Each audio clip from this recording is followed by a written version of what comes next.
The beige walls of the courthouse in Portland, Oregon, seemed to close in on Sofia as she sat outside courtroom 3B, her fingers trembling around the rim of a paper coffee cup gone cold. The hallway buzzed with murmured conversations, the shuffle of legal pads, and the distant ring of a clerk's phone, but Sofia heard none of it. Her heart thudded so loudly she could feel it in her throat. Beside her, Lily sat still, her back straight, clutching her school backpack like a shield.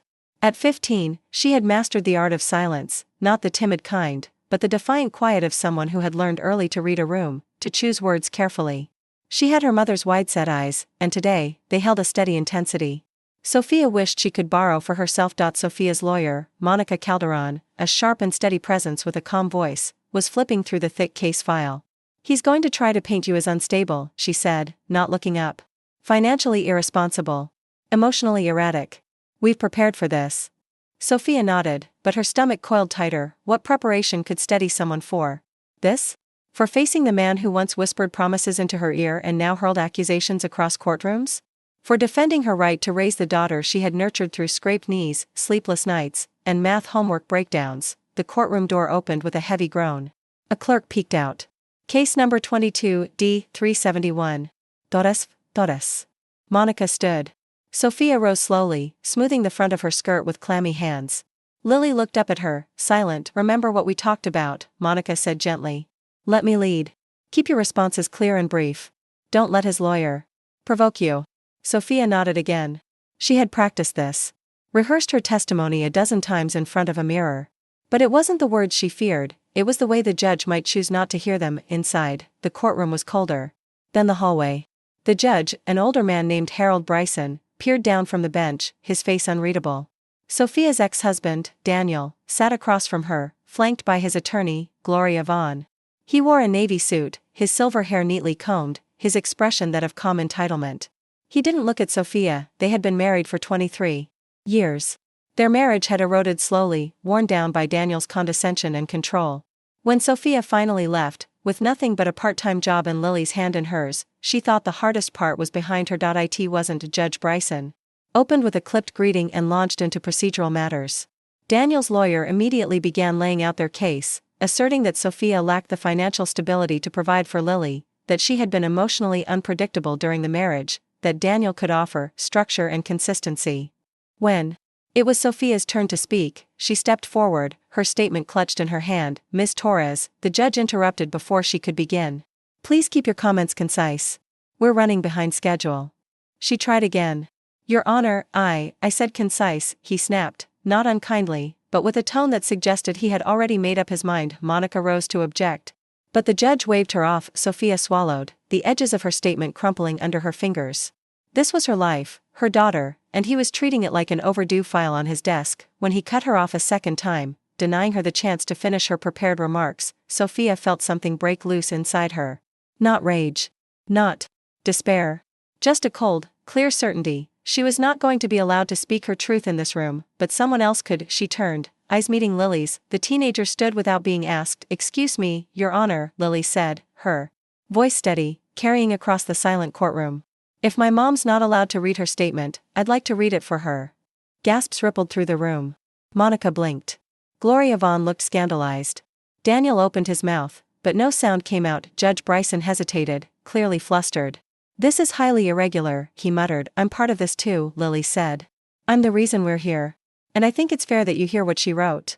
He studied her for a moment, this girl with her brave spine and unshaking voice. Then he sighed and gestured to the stand. "You may proceed," he said stiffly. Lily walked forward, unfolded the paper her mother had once hoped to read, and began. "Your Honor, I am Sofia Torres, and this is the story of what it took to survive." The courtroom fell silent again.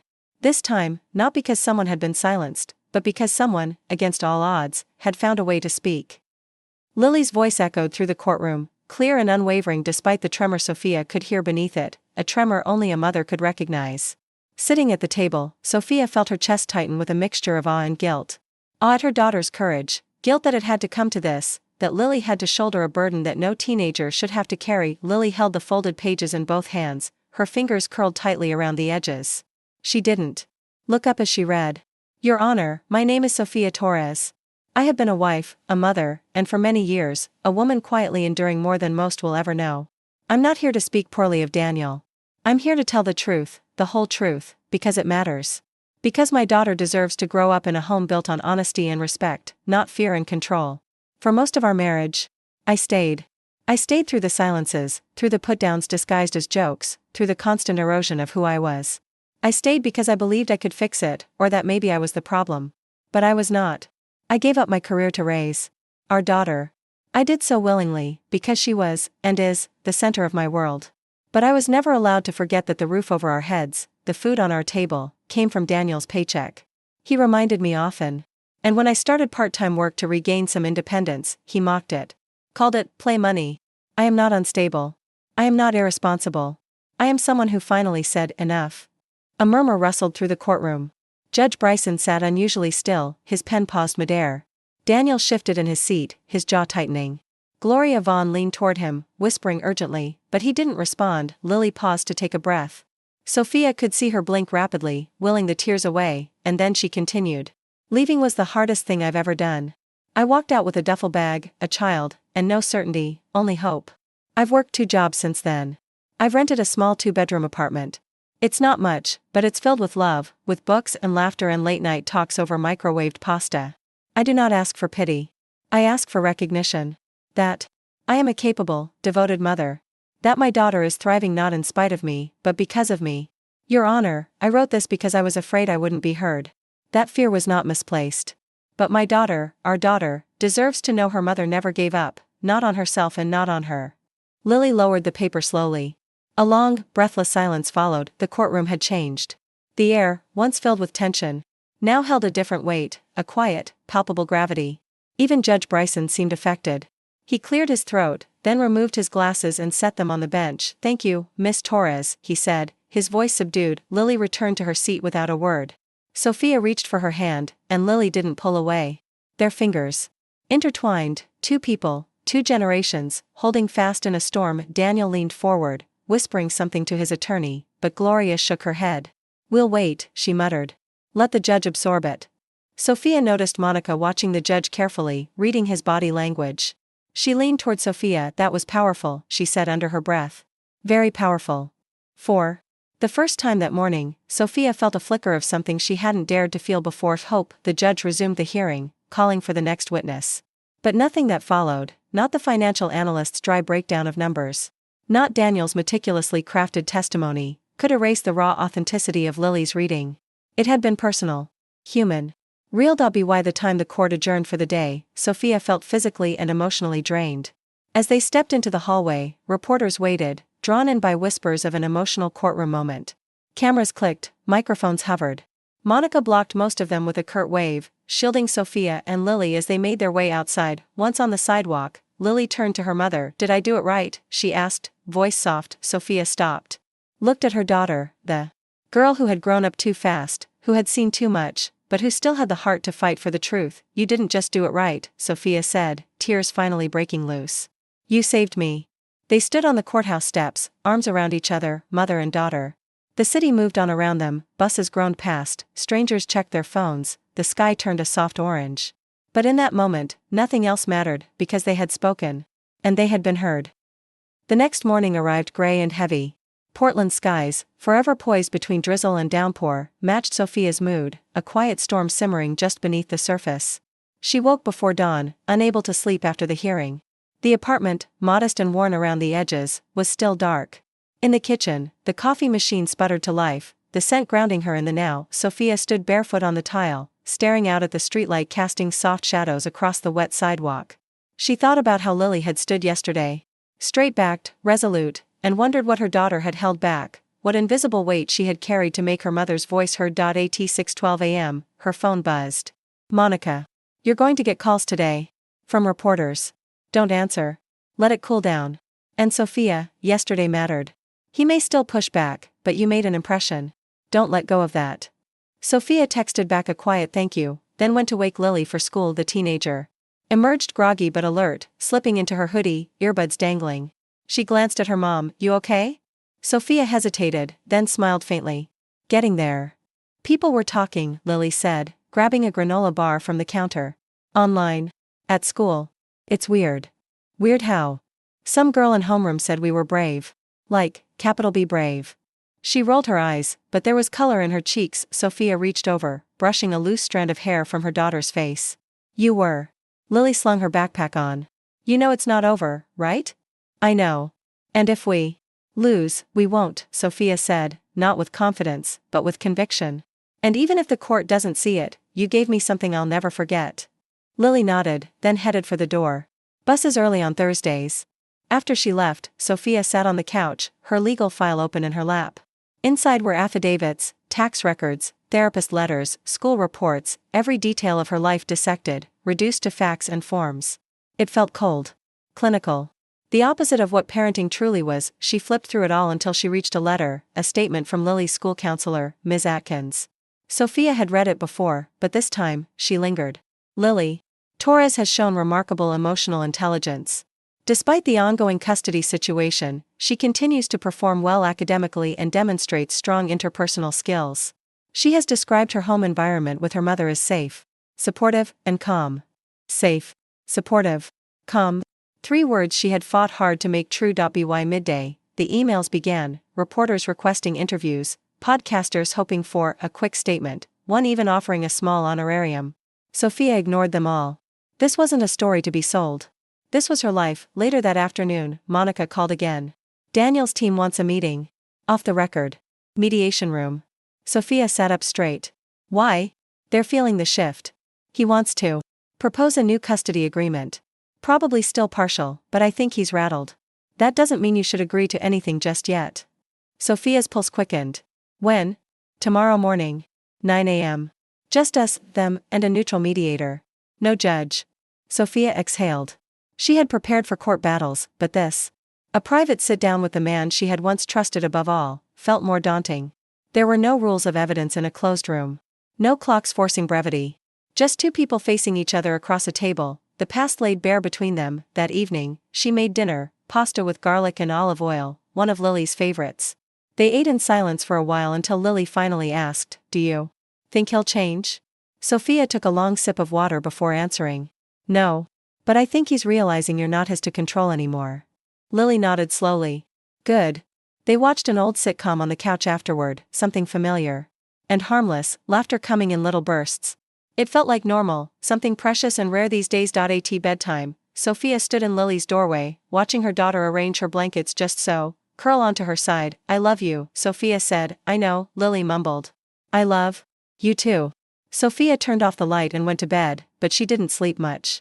Her mind replayed every version of the conversation that might happen tomorrow, every barb Daniel might throw, every compromise she might be asked to make, but beneath it all, there was something else too, not just fear, there was fire. The mediation room on the 3rd floor of the courthouse was nothing like the courtroom. No raised benches or polished wood, no echo of gavels or rows of rigid pews. Just a plain table, 6 chairs, and a box of tissues placed awkwardly in the center. Like even the building knew some words would land like punches. Sofia arrived 10 minutes early, accompanied by Monica.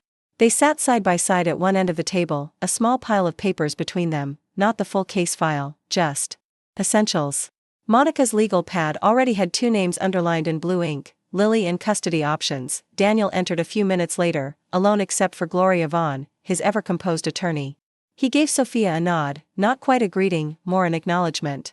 His tailored coat draped over one arm, he looked like a man showing up for a board meeting, not a discussion about the future of his child. The mediator, a middle-aged woman named Karen Mendel, followed last.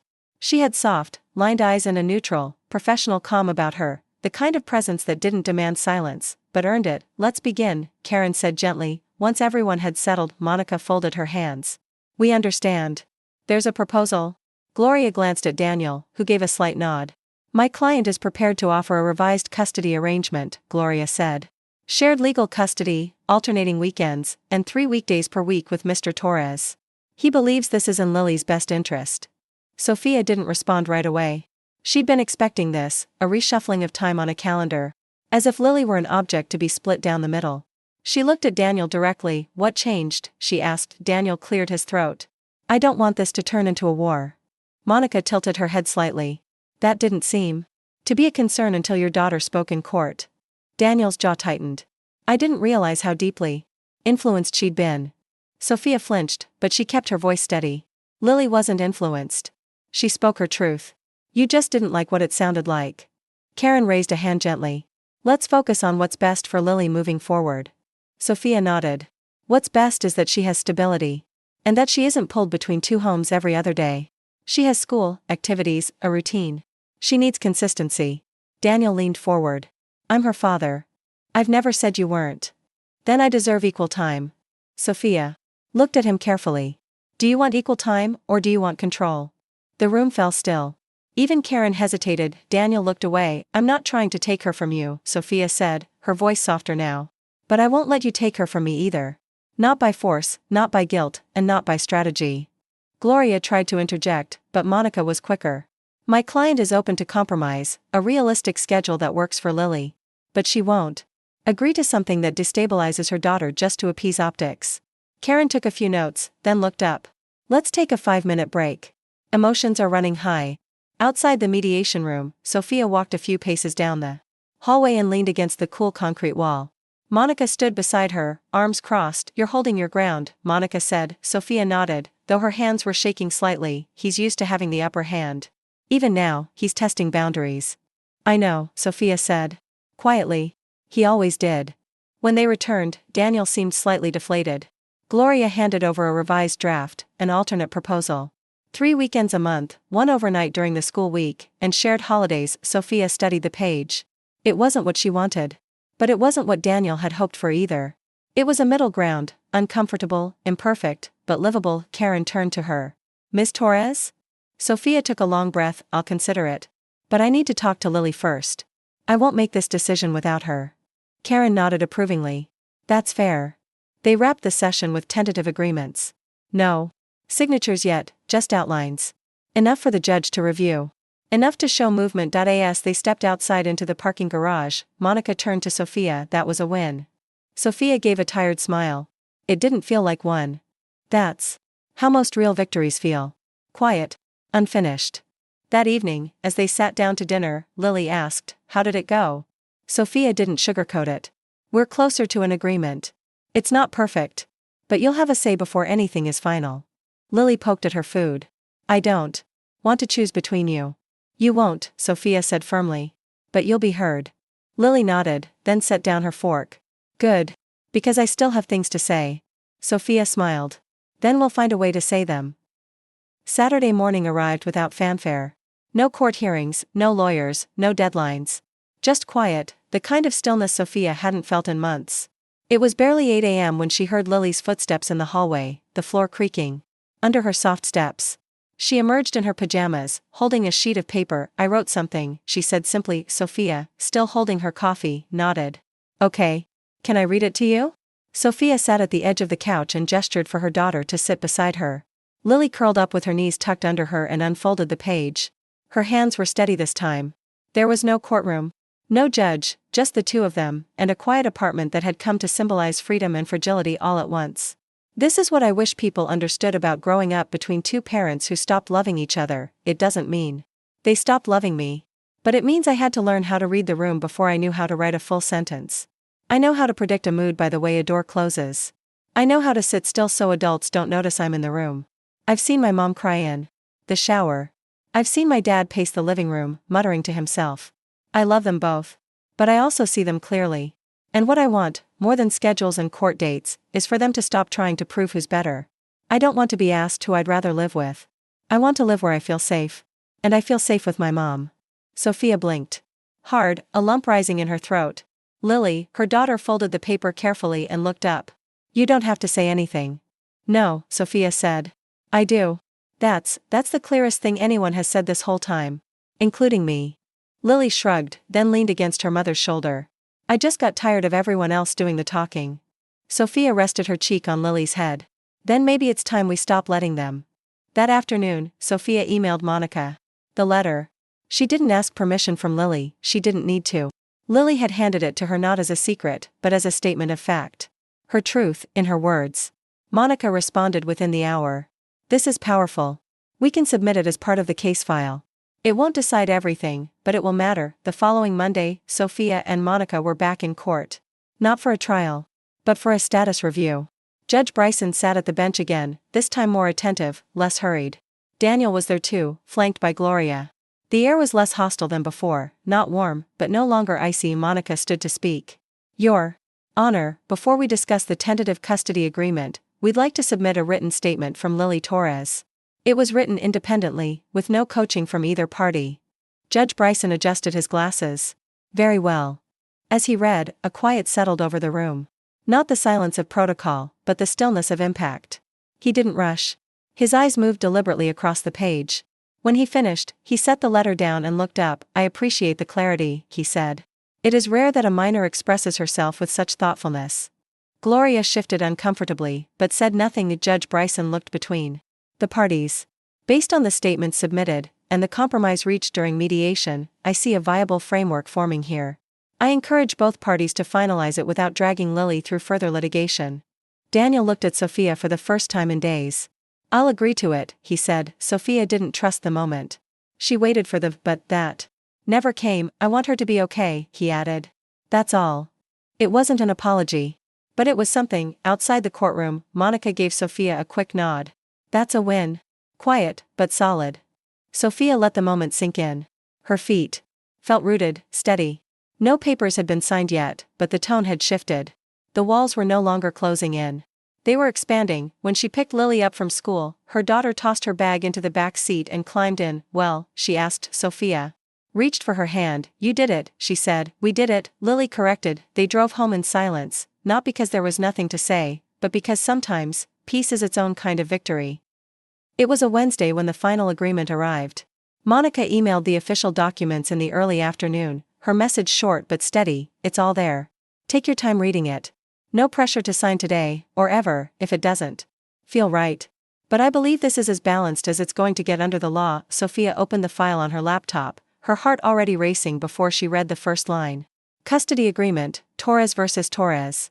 It felt clinical, sterile, like it belonged to someone else's life, until she saw Lily's name in the third paragraph, and then it all became excruciatingly real. The terms hadn't changed from what they discussed. Sofia would remain Lily's primary residential parent. Daniel would have Lily 3 weekends a month and 1 overnight on Tuesdays. Holidays would alternate annually. Shared legal custody, meaning both parents had a say in major decisions. It wasn't ideal.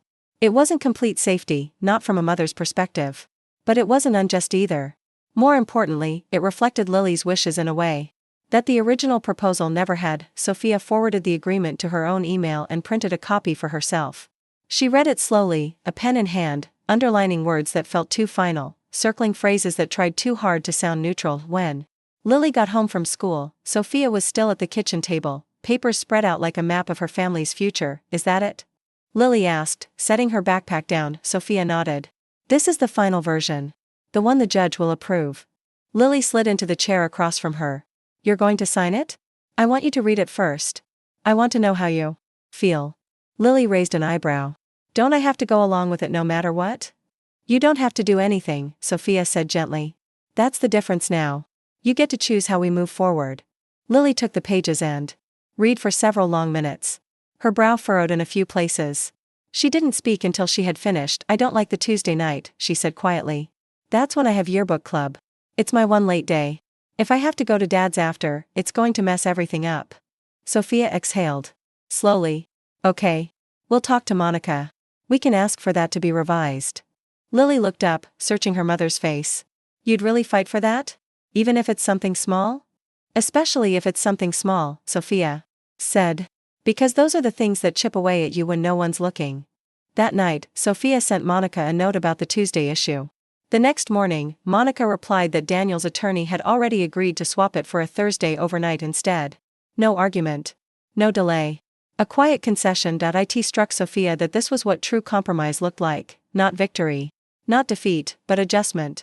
The slow, careful stitching together of two separate lives around the person they both loved most. By Friday afternoon, Sofia was ready. She sat at the same kitchen table, the same pen in hand, and signed her name on the bottom line, Sofia M. Torres. She looked at it for a long time. The loops of her signature. The quiet finality. Not a surrender, a choice. She scanned it and sent it to Monica. Done. The next day, Lily and Sofia went out, just the two of them, to the farmer's market on the east side. They sampled honey sticks and bought too many peaches. Sofia let Lily choose fresh flowers for the table, bright orange marigolds that clashed with the soft green curtains but made Lily smile. As they walked through the crowded stalls, Lily asked suddenly, "Do you think we'll ever feel normal again?" Sofia stopped walking and looked at her daughter. "I don't know if normal is the right word. What is?" "Maybe, honest," Sofia said. "I think that's what we're learning to be." Lily nodded. "I like that better anyway." They walked on. Around them, people laughed, called out prices, asked for change. It was all beautifully mundane, and Sofia held on to that, the sweetness of a quiet day that belonged only to them. She didn't know what Daniel would do next, or what curve the future might throw. But she knew this: they had reclaimed something no one had the right to take from them, their voices, their bond, their terms. The first weekend of the new custody agreement arrived like a test neither of them had studied for. Friday afternoon was cloudy, the air thick with the kind of heat that made people irritable without knowing why. Lily stood at the front door, her duffel bag over her shoulder, scrolling through her phone, pretending not to feel the silence pressing in around her. Sofia stood nearby, checking the clock for the third time in 5 minutes. Daniel was supposed to pick Lily up at 5. It was 5:17. "You okay?" she asked softly. Lily shrugged. "I guess. You don't have to go if you don't feel safe." Lily glanced at her, eyes sharp but calm. "I don't feel unsafe. Just tired. Like I have to put on a version of myself over there." Sofia bit back the ache in her chest. "Try to be yourself. If it gets hard, you call me. Anytime." At 5:21, Daniel's car pulled into the driveway. Black sedan. Clean. Predictable. Lily exhaled deeply, then leaned in for a hug. Sofia held her close. "I'll be right here. No matter what." "I know." Then she was gone, the door closed, the tires rolled down the street, and Sofia was alone. The apartment felt too quiet. Not peaceful, just empty. She wandered from room to room, touching small things: Lily's hoodie draped on the chair, the half-finished water bottle on her nightstand, the open sketchbook with a pencil still tucked between the pages. Sofia closed it gently, like it might bruise. Dinner felt pointless. She made toast. Sat on the couch with a book she couldn't focus on. Checked her phone every 7 minutes. At 7:42 p.m., a text finally came. "Lily, it's okay. He's being nice. Trying too hard. We're watching some dumb action movie lol." Sofia smiled, her heart easing just enough to breathe. She typed back, "Sofia. Glad to hear it. Just be you. I love you Lily, love you too." Saturday was harder. The stillness turned to unease. Sofia cleaned every surface of the apartment. Rearranged 2 shelves. Took a long walk through the neighborhood, circling past the same block 3 times before realizing she had nowhere to go. By Sunday morning, she was staring at the clock again. Lily was due back by noon. At 12:06, the key turned in the lock. "Hey." Lily called out casually, stepping inside like she hadn't just spent 43 hours away. Sofia stood. "Hey." Lily dropped her bag, kicked off her shoes, and flopped onto the couch. "He's trying. I'll give him that. But it's weird. He doesn't really ask about me. Just talks. Like a lot. About work. About politics. About how hard this whole thing has been for him." Sofia sat down beside her. "Did you feel heard?" Lily shrugged. "Sort of. I think he's scared of saying the wrong thing. That's not necessarily bad." "No, but it's not connection either. It's like performance." Sofia was quiet. She didn't want to speak for Daniel. Didn't want to tell Lily how to feel. What mattered was that her daughter had the space to make her own sense of it. "Thanks for coming back in one piece," Sofia said with a wry smile. "Please," Lily said, kicking her feet up. "You think I'd miss Sunday pancakes?" They spent the afternoon baking, a tradition they clung to even during the roughest weeks. The kitchen filled with the smell of butter and sugar, laughter mixing with the sizzle of batter on the griddle. At one point, as Lily stirred the chocolate chips into the batter, she said quietly, "I miss this more than I thought I would." Sofia met her eyes. "Me too." That evening, after the dishes were done and the plates were cleared, Sofia watched her daughter settle back into herself, like a bird returning to its perch. It wasn't that Daniel had hurt her, not this time. It was that even in safety, absence still bruised. Sofia realized something else then: this wasn't just about custody. It was about reintegration. About Lily learning to switch between 2 realities, and Sofia learning to let her go, a little, then a little more. But the bond between them, tested by silence in courtrooms and time itself, held firm. They had weathered the first weekend. Not perfectly, but with truth. With care. And with each other waiting on the other side. 2 weeks after the custody agreement was finalized, the rhythm of Sofia and Lily's lives began to take on a quiet, halting regularity. School, work, dinners, weekends. The edges of the rupture were still visible, but the rawness had dulled. Some days, Sofia even forgot to check the time obsessively when Lily was with Daniel. Some days. On a warm Thursday evening, while Sofia was chopping bell peppers for fajitas, her phone buzzed with a message that made her breath catch. Daniel, can we meet? Just the two of us. I have something I need to say. She stared at the screen. Not, I want to discuss Lily. Not, there's a problem with the schedule. Just, I have something I need to say. Sofia set the knife down and wiped her hands. She debated for a long time whether to respond. Eventually, she typed back, Sofia, depends on what it is. Daniel, it's not legal. It's personal. I'll meet you anywhere you're comfortable. After another pause, Sofia replied, Sofia, Saturday. 10 a.m. The coffee shop on 5th and Main. Public. Neutral. Daniel, thank you. She didn't tell Lily right away. There was no need. Not until she understood what this was. Saturday came cloudy and humid. Sofia arrived early, claimed a small table by the window, and ordered herbal tea. She hadn't seen Daniel in a non-courtroom setting in almost a year. It felt surreal to wait for him like this, like the way they used to meet before they were parents, before things got complicated. He arrived on time. Neatly dressed, as always. Hair freshly trimmed, shirt tucked in, as if trying to impress someone. Sofia didn't stand. She nodded toward the chair across from her. Daniel sat, folded his hands on the table, and took a breath. I wanted to say. I read the letter. Lily's. Sofia's posture straightened, not defensive, but alert. Daniel continued, not just read it. I really heard it. And it stayed with me. I haven't been able to let it go. Sofia said nothing. She waited. He went on, I didn't realize how much she had absorbed. How much she understood. I thought keeping her out of the mess meant I was protecting her. But she saw everything anyway. And I didn't give her credit for that. Sofia's tone was cautious. She's always been perceptive. I know that now. And I think she needs more than scheduled weekends. More than me pretending everything's fine. Sofia tilted her head. What are you saying, Daniel? I want to try therapy, he said. With her. Joint sessions. Not to fix everything. Just to open the door. Let her speak freely. Let me listen. Sofia blinked. This was not what she expected. And if she says no, she asked, then I'll respect that. But I'd like you to know that I'm not doing it to win points. Or to reverse the custody. I'm doing it because I'm tired of pretending I didn't screw things up. Sofia looked at him closely. And what about you and me? What are you expecting from this? Daniel shook his head. Nothing. We're done. I know that now. I just don't want Lily to grow up thinking men never change.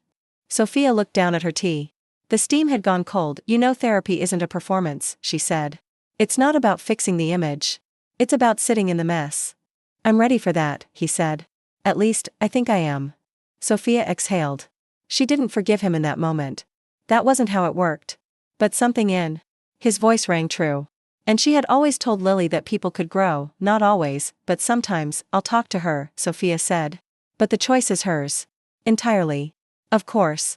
They parted outside the cafe, no hug, no handshake. Just a nod. A flicker of mutual understanding in the gray morning light. That evening, Sofia and Lily sat on the balcony, watching the street below. I met with your dad today, Sofia said, keeping her voice even. Lily glanced over. Really? Why? He asked to. Said he wanted to apologize.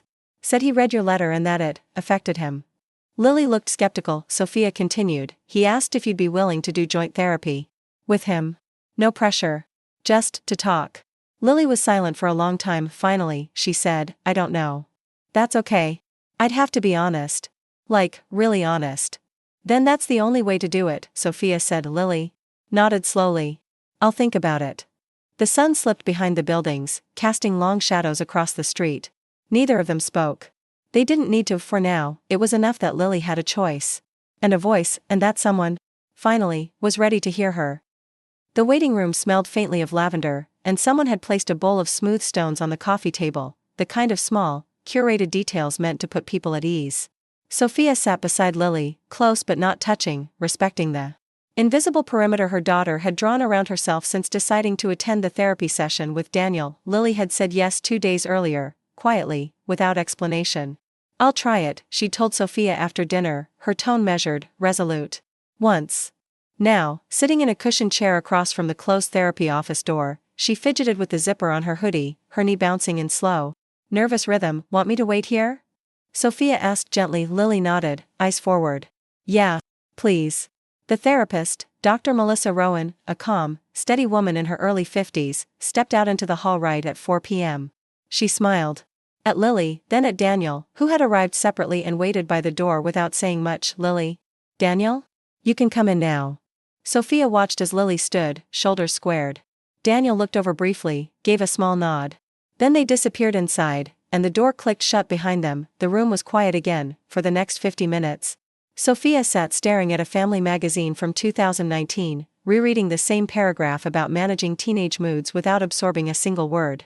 Every few minutes, she'd glance at the clock, tracking each slow rotation of the minute hand. Part of her wanted to pace. The other part, the larger part, knew this had to be theirs. Their conversation. Their space inside the therapy room. Lily sat stiffly on the edge of the couch, her arms crossed. Daniel sat opposite, elbows resting on his knees. Dr. Rowan sat between them, angled slightly toward Lily. Lily, you said you were open to being here today, Dr. Rowan began. Gently. Can I ask what you hope comes from this? Lily looked down at her sneakers. I don't know.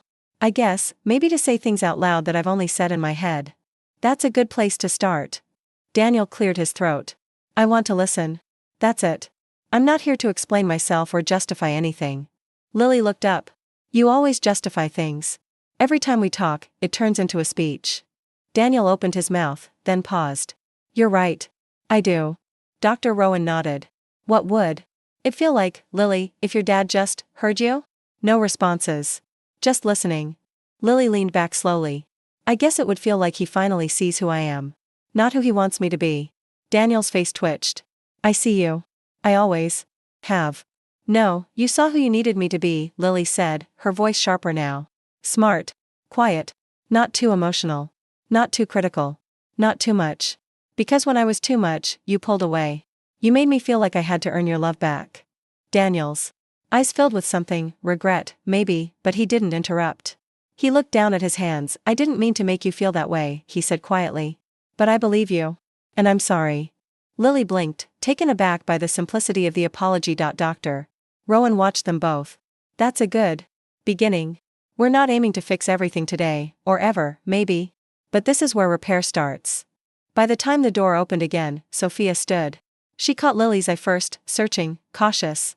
Lily gave a small nod, and Sofia exhaled quietly. Daniel stepped out last.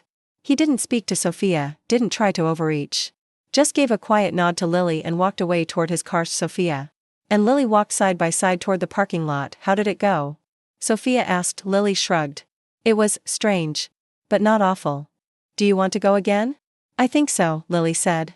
I liked the therapist. And I said things I didn't think I could say. Sofia reached over and touched her daughter's hand gently. That's brave. Lily didn't respond right away. Then she said, he really listened. Not all the way, not perfectly. But he was quiet when I needed him to be. That night, Sofia cooked Lily's favorite meal, roasted potatoes, grilled chicken, sautéed spinach. It wasn't a celebration. Exactly. More like a quiet recognition of something beginning. After dinner, Lily disappeared into her room.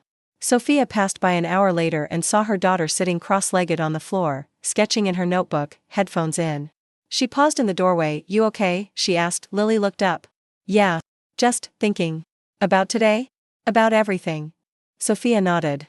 That's allowed. Lily gave a small smile. I know. For the first time in a long while, Sofia felt a strange, subtle shift, not closure, but momentum. Something was opening. Not fast. Not easy. But real, and that was enough.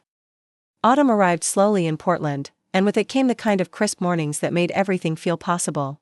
The trees outside Sofia's apartment burned in shades of amber and rust, their leaves falling in spirals that seemed choreographed. Life hadn't suddenly become easier, bills still came, work was still tiring, but the atmosphere had changed. Like the air had cleared. It had been 3 weeks since the first therapy session. Lily and Daniel had attended 2 more, each. One quieter and more focused than the last. Sofia never asked for details unless Lily offered them. Some days she shared, some days she didn't. That, too, was progress. One Wednesday evening, as Sofia was setting down dinner plates, Lily walked into the kitchen holding a folded piece of paper. I was going to give this to Dr. Rowan, she said, handing it to her mom, but I want you to read it first. Sofia took the paper and unfolded it, her fingers brushing Lily's handwriting. There's this thing people do when families fall apart. They look for a villain. They want someone to blame, someone to point at and say, it's your fault. But I've realized something, sometimes it's not about villains. It's about people who stopped seeing each other. Who stopped asking real questions. I used to think I had to choose sides. That if I loved one of you, it meant I was betraying the other. But now I know I don't have to split myself in half. I am my own person. I can carry love and anger at the same time. I can set boundaries and still hope for healing. I want my parents to stop fighting long enough to notice that I'm growing up. I'm not asking for a perfect ending. Just an honest one. Sofia read the letter twice, then a third time, each line cutting and mending her at once. When she finally looked up, her eyes were glassy. Lily, she said softly, this is more than I expected. It's beautiful. I meant every word, Lily replied. I know you did. Sofia reached for her daughter's hand. Thank you for letting me read it. Lily nodded. You're the one who taught me how to say what matters. The next day, they gave the letter to Dr. Rowan at the start of the 4th session. Daniel read it slowly, lips pressed into a thin line, eyes moving over each sentence like they were foreign. When he finished, he sat very still. She's right, he said finally. I was trying to win instead of listen. I don't want to do that anymore. Lily didn't speak immediately. Then she said, I don't need you to be perfect. I just need you to be present. And for once, Daniel didn't try to respond with words. He just nodded, quietly. Back home, Sofia received a message from Monica, a check-in. Just wanted to see how things are going. No pressure. Just thinking of you. Sofia smiled at the screen before typing back. Things are shifting. Not perfect, not easy, but better. Lily's growing into herself. And I think, finally, we're all starting to learn how to live with the truth. Later that night, after dinner and dishes, Sofia and Lily watched an old movie on the couch, something nostalgic and silly. Halfway through, Lily leaned her head on Sofia's shoulder. I don't hate him, she said suddenly. Sofia turned to her. I know. I used to think I should. Because of what he did. What he said. But I don't. I just don't want to carry it anymore. Sofia brushed Lily's hair back gently. That's not weakness. That's strength. They sat like that until the credits rolled, the apartment bathed in soft light, the world outside beginning to slow down. Sofia knew the journey wasn't over. There would be hard weekends. Missteps. Old wounds reopened. But something had changed. Lily was no longer the quiet child caught in the crossfire. She was the voice in the room, and no judge, no paper, no silence would ever take that from her again. The rainy season returned with a vengeance. Gray skies stretched for days over Portland, and puddles pooled along the sidewalks like forgotten thoughts. It was the kind of weather that made people reflective, and for Sofia, reflection had become a daily ritual. In the quiet mornings before work, she would sit at the small kitchen table with her coffee, staring at the empty chair across from her, the one Lily always filled on weekends she didn't spend with Daniel. It was strange how much space a child could occupy, even in absence. A single backpack dropped near the door. A hoodie slung across a chair. The scent of Lily's shampoo lingering in the bathroom. Sofia missed her when she was gone. But she didn't feel the same hollow panic as before. She had learned to breathe through the quiet. On a particularly wet Saturday, Sofia heard a soft knock at the door mid-afternoon, unexpected, light. When she opened it, she found Daniel standing there, umbrella folded, his shoes soaked. He looked uncomfortable, holding a small book in his hand. I was dropping Lily off, he said, but she asked to stay a bit longer at a friend's. So I thought, maybe I'd return this. He held out a worn copy of The Bell Jar. Sofia blinked. She hadn't seen that book in years. You gave it to me the first year we were married, he said. Said I needed to understand more about how women think. Sofia let out a surprised breath. You actually read it? Back then? No, he admitted. I read it this month. All the way through. She took the book and turned it over in her hands. The corners were soft, pages dog-eared in quiet places. I didn't come to talk about us, he said. I just wanted to say thank you. For Lily. For not letting me take her away from you. Because if you'd given in, she'd have disappeared into someone I don't think I'd recognize. Sofia studied him, wary but softened. I didn't do it for you. I know, Daniel said. But it helped me too. They stood in silence for a moment, the distant hum of traffic filling the space between them. Rain tapped gently against the windows. Sofia finally nodded. I'm glad you're trying. Daniel looked relieved. So am I. When he turned to leave, he paused at the bottom of the stairs. You were always stronger than me. I just didn't want to see it. Then he walked off, disappearing into the drizzle. Later that night, Lily came home with flushed cheeks and the kind of energy she only brought back from being around people who made her feel free. She kicked off her shoes and flopped onto the couch. Dad said he saw you. Sofia nodded. He returned a book. Did you guys argue? No. We just talked. Briefly. Lily stretched her arms over her head. He's changing. Slowly. I can see it. But I still don't know if I trust it. You don't have to trust it yet, Sofia said. Just notice it. That's enough. I noticed something else, Lily said. He started asking questions. Real ones. Like, how I feel about school. About what I want to do after. It's new. Weird. But nice. Sofia smiled. He's learning. Lily sat up. I don't think he's trying to be the version of him that he misses. I think he's trying to be someone new. Maybe we all are, Sofia said. Different versions of ourselves. Just learning how to fit in our own lives again. They spent the rest of the evening watching TV and eating popcorn. Sofia watched Lily laugh at a sitcom joke and thought of all the versions of her daughter she had witnessed, the cautious little girl, the teenager with fire behind her eyes, the brave voice in the courtroom. Every one of them still lived in Lily.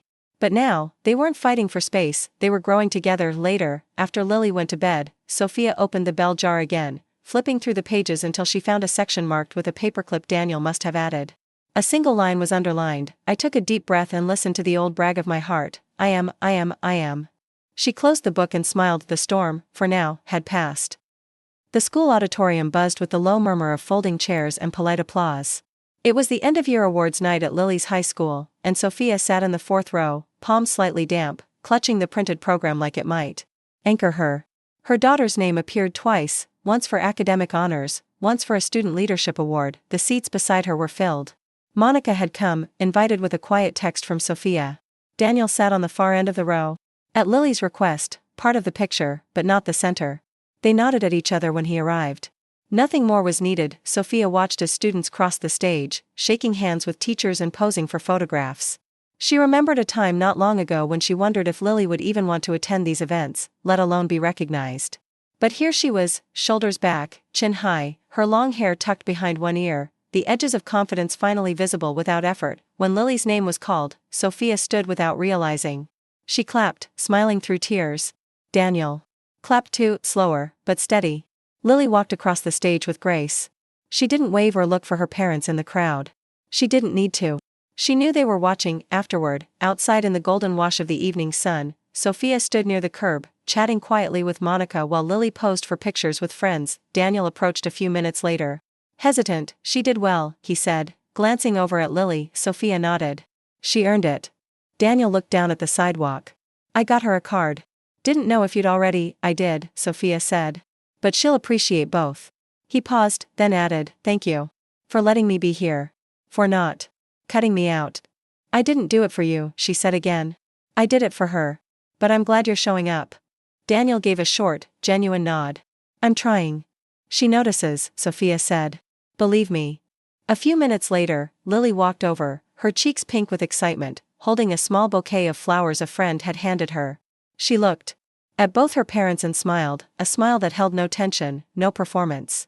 Just warmth. You coming home, or heading to Dad's? Sofia asked gently. Home, Lily said. But I think, next weekend, I might stay at Dad's a little longer. Sofia nodded. Whatever feels right. Daniel looked surprised but didn't overreact. We'll play it by ear, he said. No pressure. They stood in silence for a moment, a triangle no longer taut with tension but balanced, however imperfectly. That night, back home, Lily placed her 2 awards on her desk and flopped onto her bed. You proud? Sofia asked from the doorway. Lily smiled. Kind of. Mostly I'm just glad it's over. Sofia sat beside her. You've come a long way, Lil. Lily looked at her, serious now. So have you. They were quiet a long moment before Lily said, you know what I remember most? It's not the judge. Or Dad. Or the lawyers. It's you sitting outside the courtroom. When I came out after reading your statement. You didn't say anything. You just took my hand. Sofia blinked, surprised by the detail. I remember that too. I think that's when I realized it wasn't about winning, Lily continued. It was about being seen. And I was.